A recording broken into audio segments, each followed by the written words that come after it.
The right fits. We are back here. I'm going to try to use this device today, see if I can get the audio a little clearer. Today, what do I want to talk about? The right fits. The expanding war that's happening right now in Israel, right? It's going beyond Israel and beyond Palestine. It turns out a lot of people aren't happy with how Israel is treating Palestine, okay? And so, right now, the International Court of Justice has just said that the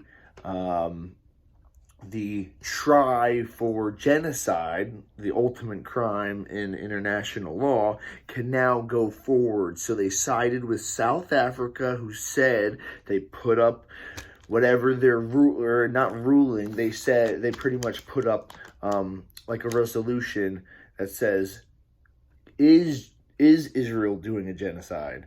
And then the International Court of Justice says, yes, you can proceed with this. They actually have not been indicted on the crimes of genocide yet. But that's to be seen, and this is a huge blow to Netanyahu and his extreme right-wing, jingoistic, militaristic right-wing government. Obviously, this should be known to everybody, okay? Netanyahu is extremely in trouble and probably going to prison after he gets out of office. There are many indictments already against him, okay? He's already a corrupt guy. That's pretty much what's stated, but as he's the head of state, he can't really be prosecuted for these things, right? And the only way to stay the head of state now, because Israel is so upset at their own leadership, right? The kibbutz were just, or the Knesset was just, which is their, Congress building, was just stormed by the family members of the people who were taken, because they have gotten zero, okay? In all their bombing, they've killed 30,000 people, estimated 30,000 people, at least half women and children. They say they've gotten zero somehow hostages back. I don't know how that, it's just an incompetency, right? It just shows that they're just for warfare, continuation of moving the Palestinians out. And that's pretty well seen by the rest of the world. America has a harder time understanding. We have a lot of propaganda that supports Israel's side, that says they're just defending themselves when they massively bomb people. Yes, there was a terrorist attack on them on October 7th, but there haven't been continued October 7th, right? Whereas, there was 1,000 or so people killed, a lot by the Israeli military. Let me just say that, because the Israeli military is not well trained, so they came in, and especially at the music festival, and it's already been shown that Israel actually killed a lot of their own people trying to fight the terrorist attackers from the Hamas group, Hamas, obviously, is still the de facto government of the Palestinians, but they have, right now, they're under siege, right, which is against international law. The South Africa essentially used statements by the Israeli government to get this go-ahead from the International Court of Justice to say that they might be doing genocide. It's pretty crazy. It really is, the way the Israelis talk, and then whenever the Israelis are speaking English, okay, it's for the American audience. The American audience is what Israeli needs to continue their war. They cannot continue their war without us. the Americans, okay? The minute our president, fucking Biden, right? The minute he chooses to just pick up the phone and say, hey, your funding's off until you stop bombing random people, which is what they're doing in Palestine. It's not like they are have some humanitarian camp that they bring people to and they're just going after Hamas. That is not what's happening. They're going after the civilians. That's their whole purpose. And the Israelis have said it in Yiddish, right? But when they speak English, they speak in a certain way that go, oh, we're actually just defending ourselves. We're defending ourselves from these crazed, Hamas is very anti-Semitic and wants to kill the Jews, right? That's what they say. But the regular Palestinians, which are the people who are being killed, are not. And just so we're clear, Israel has killed more of their own hostages by a factor of 1,000,000 since they've saved none of their own, right? By a factor of infinity, when the denominator is 0. They've saved 0 people, but they've shot multiple of their own hostages. So that should tell you something about what their actual goal is. And as Americans, we really need to understand what we're supporting, because this is what I wanted to bring us to. This war is now spilling over into the greater Middle East, right? And we are now in another war. Biden did not get congressional approval, but he's essentially admitted it. We are now bombing the Houthis in Yemen, okay? Just so we're clear, okay, through the Trump administration and through the Obama administration, we were helping Saudi Arabia bomb them for 10 years, right? A whole decade. And Saudi is now telling us, you guys can't get rid of the Houthis or stop them with bombs. It can't work. They have mountains. They're in caves. They're just like how the Hamas is underneath in tunnels where they're not getting hurt by the bombs. Only the civilians up top are. Same thing with the Houthis. We cannot defeat the Houthis. I just want to be clear, the Houthis also have the same type quotes, death to America, death to the Jews, Allah. Allah is great, all that stuff. Which as an American, obviously, I take hardship with that, and it's not good. Fortunately, it's just a saying, right? When we actually have the planes that are dropping the bombs. So action is obviously more important than words, and they only have words. That's all. In general, until right now the Houthis are fed up, okay? And they've been under siege by the Saudis with our support for, like I said, over a decade. And I was just listening to Norm Finkelstein. I think he said up to 80,000 people died in that 10 years, 60% of which starved to death, okay, because of the blockade, right? Now the Houthis are pissed off because, essentially Israel's doing the same thing to Palestine that that we are doing and Saudi Arabia was doing to the Houthis. So they actually have some, I don't know what the word is, empathy for the Palestinians, and they've decided to shut shit down in their own ways. And you go, what is Yemen? What's the defense?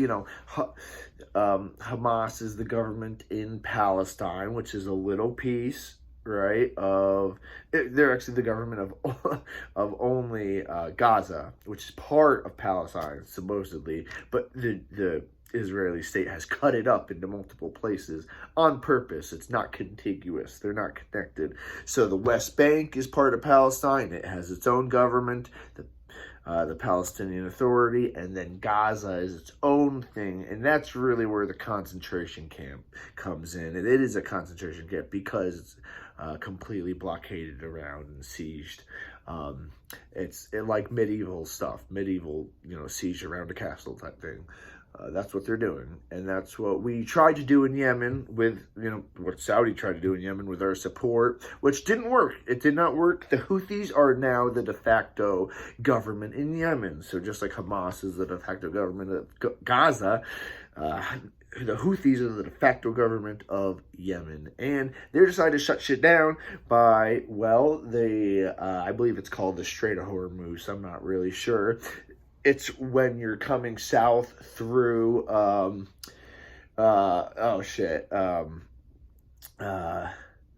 what's it called? The Suez Canal, right? The Suez Canal through Egypt, right?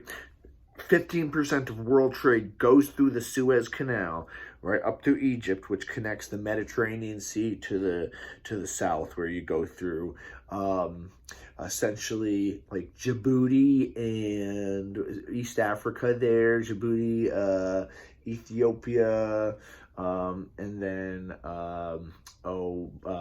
Mogadishu, it's the capital. You guys know what I'm talking about. Somalia, the pirates, right? Yeah, that's why they're there. And right across, it's a distance of like 50 miles, is Yemen from, I believe, Somalia. It might be Djibouti, but I think it's Somalia. So 50 miles across, right, you have this little squeezing point after 15% of the world's economy goes either north or south through the Strait of Hormuz, and then through the Suez Canal, okay? And the Houthis don't have power in the world, in terms of the world. They're not like us, right? They're Americans who have fleets and planes and shit like that, right? They're functioning at a very lesser technical level, if you will, militaristically. So they've gotten some helicopters and things because they've been at war for so long, but they're not they don't have the Marines, the Army, the Navy. They don't have like those types of divisions. They're very antiquated army, but they've decided to shut shit down in their own way, which is saying, anything going through the Strait of Hormuz, we're going to start attacking if it's bound for Israel. And yes, they have attacked things that are not bound for Israel, or that are not Israeli, I should say. But this is the way they've decided to support Palestine. And it's working, okay? We could have turned off the switch and end this. We can turn off the switch and end this at any time, right?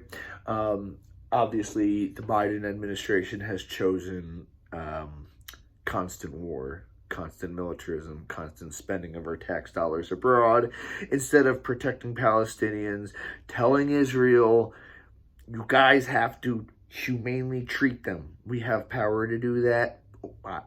And unfortunately, our president's too weak to do that.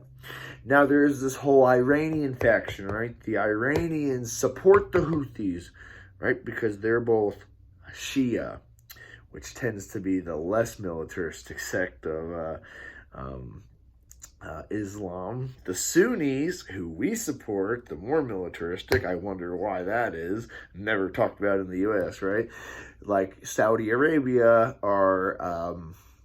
have been more leaning toward what the West wants and everything. And that's what's going on with the Oslo Accords, right? Before all this invasion, Saudi Arabia was going to pretty much become trading partners and make peace with Israel. But one thing the Muslims will do, because the Muslims love fighting against themselves, right? The Kurds, the Sunnis, and the Shia, they love fighting amongst themselves, just like Protestants and Catholics, right? We always love doing that type shit. Religions love fighting amongst each other. However, when another religion comes in, which is called the Jewish state, Israel, which I must make clear, you are either a Jewish state or you are a democracy. You cannot be both. And so Israel has to make that choice.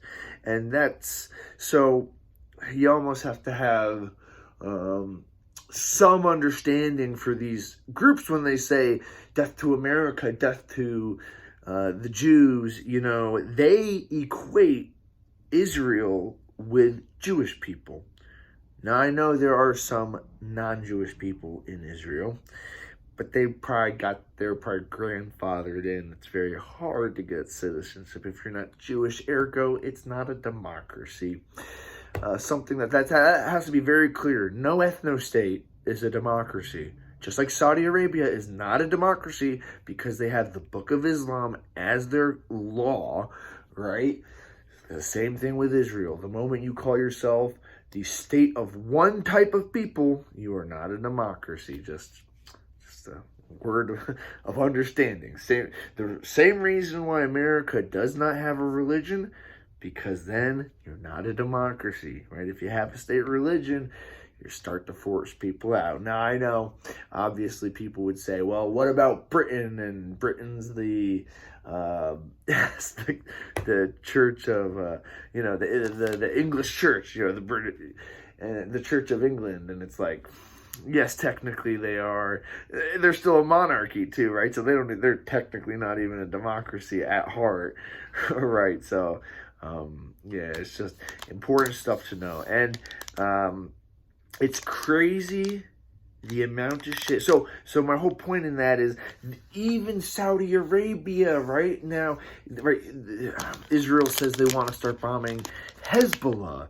So I know I'm talking a lot about these groups, but Hezbollah is the de facto military of Lebanon, who would love to go and fight them. They don't want to, right? But if they're given a reason to, they will. And this Palestinian issue is a reason, and Israel has already talked about putting military on Lebanon's border and attacking Beirut, and their people have talked about taking Beirut, right, the capital of Lebanon, like it's their land. Israel is the only state that I know of where the younger generation is more militaristic and authoritarian than the older generations. Generally, the younger generations get more liberal. In every society, even in the monarchies in the Middle East. You can look at Iran and the protests that just were happening not too long ago. But what's happening is Israel has pushed all its people around them, which are all Arab people, all Muslims, and they're forcing them to work together. So they're at some point, yes, MBS, the leader of Israel, does not want, or the leader of Saudi Arabia, really doesn't want this war. He doesn't care about this war, really. But his people are fucking pissed. And that's what matters. Because all these Muslim countries around, you think the history of the Crusades is just forgotten, right? You think the history of America bombing and coming in and invading these countries is forgotten. You think the support that America has for Israel is forgotten. It's not. And so these Muslim countries and the Muslim people in these countries are going to start to work together, and Israel cannot take on the Middle East. And eventually, because Israel doesn't give a shit. Yeah, they have a little tech sector because we allow it.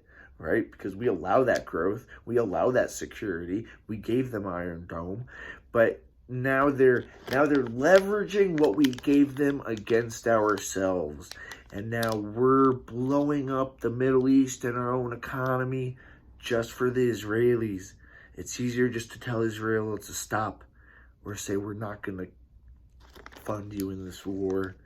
It's easier just to take all funding away from Israel, and we could keep that money for ourselves and maybe fix Maui. We won't do that, though. We can't do that with the Democrats and Republicans. We know that. The money only goes out of the U.S. when it goes through Congress. It doesn't stay with us. We all know that, and that's why we need definitely new people in office, but both Democrats and Republicans, to be honest. But just a little bit of an update what's going on. Israel being tried for genocide, and looks like the International Criminal. So just so the International Court of Justice is different than the International Criminal Court. The International Criminal Court is simply an arm of the American government. It only calls criminals who are enemies of America. The International Court of Justice is actually ran by the UN and is a little more bound by international law and cares about international law. So it's gonna. So the resolution went through. So now they can be tried for genocide, and we'll see what happens with that, and I'll keep you updated. You guys, please like and subscribe. Tell all people about this. Let's get them on The Right Fits. All right.